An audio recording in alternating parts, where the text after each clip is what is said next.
বন্দুকের নলই সকল ক্ষমতার উৎস। 1927 সালেই কঠিন এ সত্য বুঝে গিয়েছিলেন চীনা কমিউনিস্ট নেতা মাও সেতুং।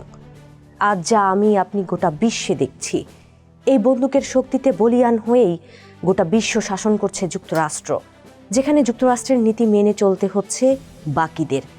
না শুনলে পড়তে হচ্ছে বিপদে, হতে হচ্ছে ক্ষমতাচ্যুত, যার সবশেষ উদাহরণ ভেনেজুয়েলার প্রেসিডেন্ট নিকোলাস মাদুরো।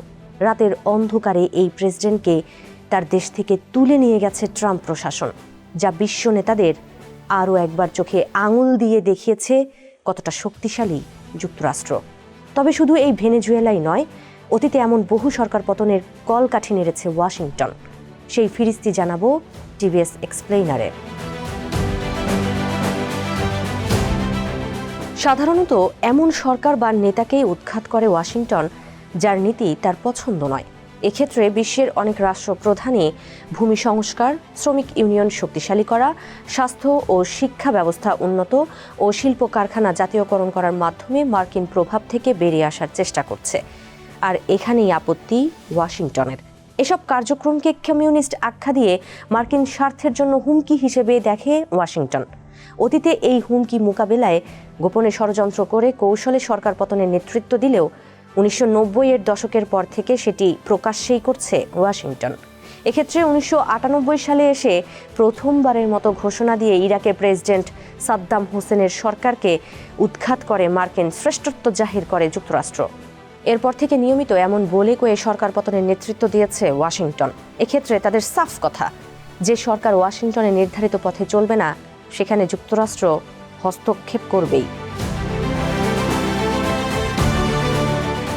সাম্প্রতিক সময়ে ভেনেজুয়েলাকেই সবচেয়ে বড় হুমকি মনে করেছে যুক্তরাষ্ট্র।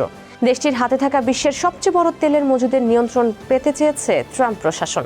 একসময় ভেনেজুয়েলার তেল শিল্পে মার্কিন প্রভাব থাকলেও সাবেক প্রেসিডেন্ট হুগো শেভেজ ও মাদুরোর কারণে তা নিয়ন্ত্রণের বাইরে চলে যায়। ওয়াশিংটনের নিষেধাজ্ঞা সত্ত্বেও চীনসহ বিভিন্ন দেশে তেল বিক্রি করা শুরু করে ভেনেজুয়েলা, যা কিছুতেই মানতে পারছিল না ওয়াশিংটন। এ অবস্থায় মাদক পরিবহনের অভিযোগে মাদুরো সরকারকে সরে যেতে বাধ্য করতে গত কয়েক মাস ধরেই সামরিক হুমকি দিয়ে আসছিলেন ট্রাম্প। কিন্তু কিছুতেই ক্ষমতা ছাড়ছিলেন না মাদুরো, যে কারণে শেষমেশ মাদুরোকে তুলে নিয়ে ক্ষমতার নগ্ন প্রদর্শন দেখাতে হয়েছে ট্রাম্পকে। এক্ষেত্রে ওয়াশিংটনের বার্তা, পূর্ণ আক্রমণ ছাড়াও সরকার পতন সম্ভব, যা যুক্তরাষ্ট্র আগেও বহুবার করেছে।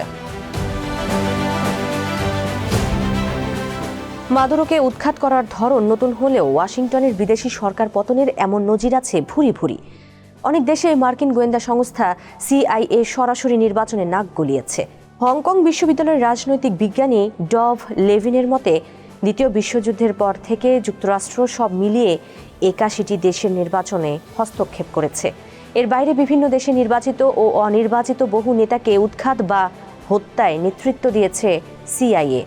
এর মধ্যে ইন্দোনেশিয়ার প্রেসিডেন্ট সুকর্ণকে উৎখাত করে জেনারেল সুহার্তোকে ক্ষমতায় বসানো, ব্রাজিলের প্রেসিডেন্ট জোয়াও গুলার্টকে হুমকি মনে করায় জেনারেলদের মাধ্যমে অভ্যুত্থান ঘটানো, 1948 সালে ইতালির নির্বাচনে কমিউনিস্ট প্রার্থীদের নামে ভুয়া চিঠির মাধ্যমে বদনাম ছড়িয়ে দলটিকে হারিয়ে দেওয়া, চিলির প্রেসিডেন্ট সালভাদোর আলেন্দে মার্ক্সবাদী হওয়ায় বিশ্বের অন্য অঞ্চলে প্রভাব ফেলে যুক্তরাষ্ট্রের অবস্থান দুর্বল করতে পারে এমন আশঙ্কা থেকে আলেন্দের পতন ঘটায় ওয়াশিংটন। 1976 সালে আর্জেন্টিনার সামরিক অভ্যুত্থানকে সমর্থন দেয় ওয়াশিংটন, তবে ব্যর্থতার নজিরও আছে। কিউবার নেতা ফিদেল কাস্ত্রো যার বড় উদাহরণ। কাস্ত্রোকে বহুবার হত্যার চেষ্টা করলেও শেষ পর্যন্ত সফল হয়নি CIA।